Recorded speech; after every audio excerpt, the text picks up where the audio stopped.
আসসালামু আলাইকুম রহমতুল্লাহি ওয়া বারাকাতুহু। আপনারা কেমন আছেন? আশা করি আল্লাহর রহমতে আপনারা অনেক ভালো আছেন। আজ আমি একটি ইসলামের ছোট নসিহত নিয়ে শেয়ার করতে চলেছি আপনাদের কাছে। সো আল্লাহ আমাদের জীবনে কষ্ট, খুব দুঃখ, কষ্ট আর পরীক্ষা নিয়ে থাকেন। সো সেই মুমিন বান্দা আল্লাহর রহমত এর ওপর কখনো নিরাশ হন না। আর তাই আমাদের উচিত সবসময় আল্লাহর উপর ধৈর্য, বিশ্বাস আর ভরসা রাখা।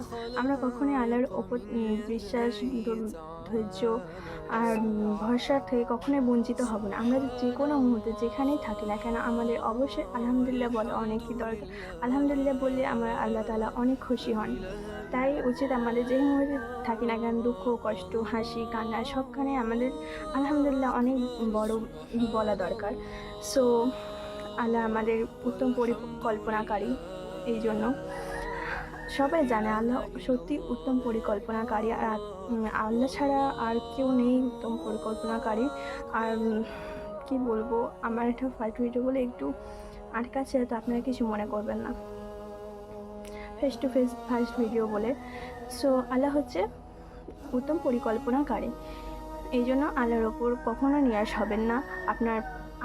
আপনারা আল্লাহর পথে চলবেন এবং আল্লাহর কাছে অনেক দোয়া করবেন যাতে সবার জীবনটা অনেক ভালো কাটে। নিজের জীবন কাটবে, সবার জন্য দোয়া করবেন, নিজের জন্য দোয়া করবেন, আত্মীয়স্বজন সবার জন্য, আর নিজে একটু ভালো হয়ে থাকার চেষ্টা করবেন, তাইলেই হবে।